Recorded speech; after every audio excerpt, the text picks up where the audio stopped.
Hey guys, it's Larry, and it's been a while. So, we are already in August, and I had something a little bit different for you today. I wanted to show you how I guess Frankenplan is a popular term for it, but how I use one of my planners, and I haven't been working in this one for a while.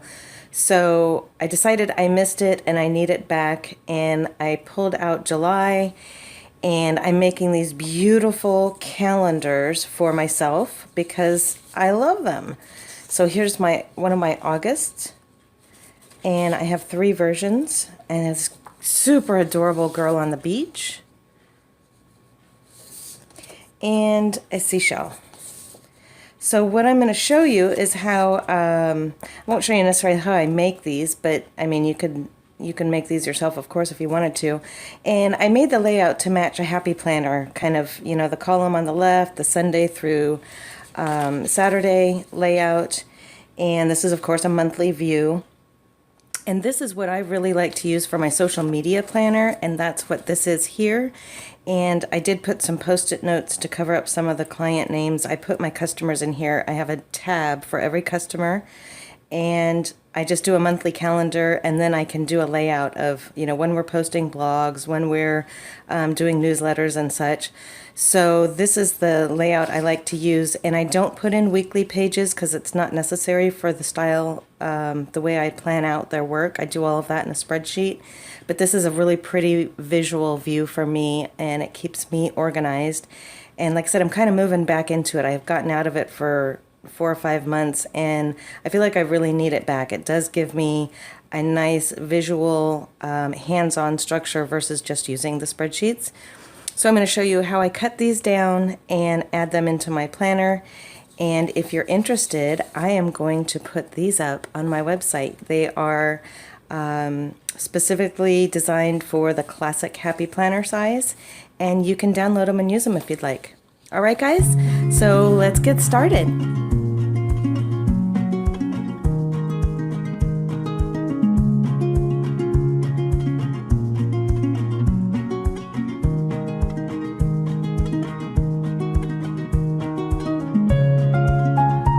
Okay, so the first thing that I do is I need to cut my paper down to size.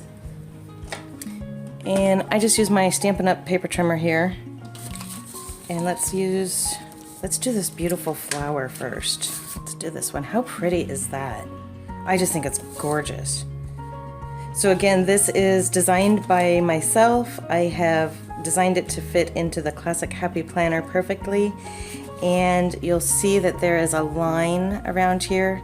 Sometimes my pictures go a tiny bit over, but if I cut right on this light gray line, that is my page marker to make it fit perfectly. So let's do one. This will take me a couple of tries too, so don't make fun of me if I can't measure. That wasn't too bad. See where I'm going here? So I'm just literally cutting right on that line.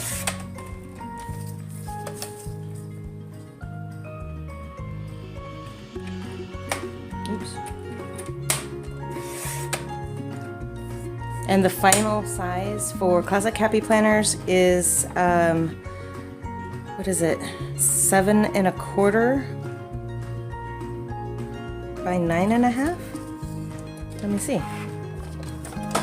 Actually, let me do this real quick.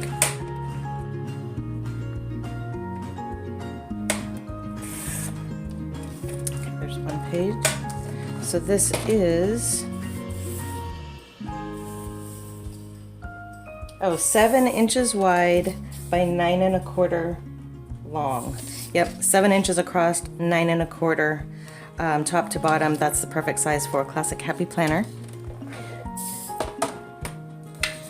Do my next page. The first one I always have to sort of eyeball because I can't see through there. I'm not sure. It doesn't have to be perfect. It's just for me and for my work.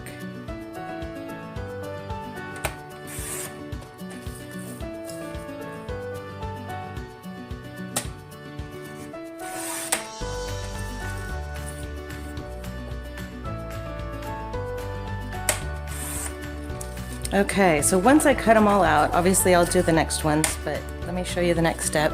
Once I get them all cut out, I just get out my Happy Planner punch and then it's done.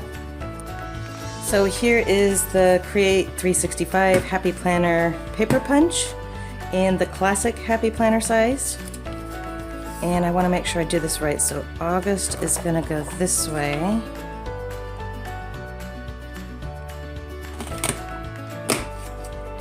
And this page goes this way. I'm just lining it up right in between these two lines. See the white lines? If you have one of these, you know. And I just go right in between those two lines. Okay, so that's basically it, but I'll show you one more piece. So obviously the back sides are blank, and I do that intentionally because sometimes I want to put other stuff on there, sometimes I don't, and depending on what the last page was that I was working on, like here's July. Now this one I'm going to put as the next page, so I am going to glue this page to the back of this page, or just use some tape and glue it down so they stick together. You can, you know, leave them blank if you want, or you can print something on the back side if you'd like, but I do it this way. I find it's the most useful for me, but also it gives it that extra stability because it's obviously 2 pieces of paper thick now, and I like that thickness. And these are, by the way, I use 32-pound paper weight for special things like this that I print rather than regular 20-pound printer paper. This is a 32-pound weight. If you're interested, I'll put a link below. But I do use that for some of the special stuff I put in my planners. So I'll show you how I tape this together, and then it's done, guys. It's so cool, and I just love it. Now, again, like I said, you can use anything you want to glue it down. You could use liquid glue, you can use tape. I have this mega tape runner. I used to love these, but honestly, I have just been fighting with these a lot over the last year. And so I don't use them that much anymore. I had the big pink one that everybody has. I think I finally actually even threw that one away. The tape was always tearing. It was always getting tangled up inside here. It just wasn't working for me. This one I like the Xyron a lot better, but it sticks. It's hard to use. I'm getting frustrated with it. So for tonight, I'm gonna use this Stampin' Up! Snail tape. It's nice, it's consistent, it's really easy to use, and so that's what I'm gonna use.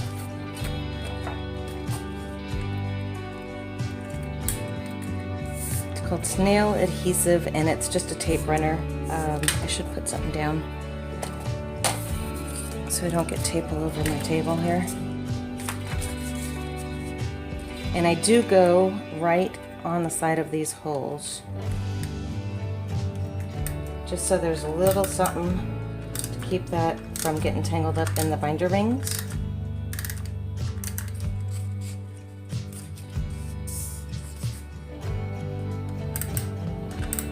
And then I will just use the rest. See that okay? So then I'll just go all over.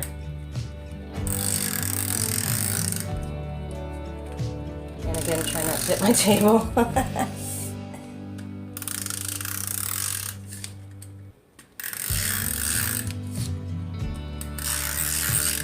Something like that. So this should be, okay, so that's the back half of July, our second page of July, and I'm just gonna line August right up with it. So it's all very manual, it's all just taped together, but it's a fun and pretty way to decorate my planner and give me something fun to look at while I'm doing work. This one I got a little bit off. You can trim that if you want, no biggie. And then this one I will not put anything on here until a later date, either when I'm ready to do September or if I decide to put anything else on there. So for today I'm just leaving it solo. And then I'm just putting it in my planner. We are done. If for some reason you don't get it straight on the first one and your holes don't match up, repunch it. You can punch 2 sheets of paper in the Happy Planner punch. You can, I think they say recommend 3 or less, so you can easily repunch this again if you need to. And there is my new August monthly layout. I hope you love it, because I do, and I really am excited to be sharing this with you. I'm going to have the files available for you to download for free, and there's 3 different versions. I will show those to you again in just a moment. And thank you for being here with me. It's been a while. I've missed you. I hope you're enjoying a very good summer, which is coming to a close here. And I will see you in the next video. Remember, please always be thankful, be kind, and keep living light. See you guys.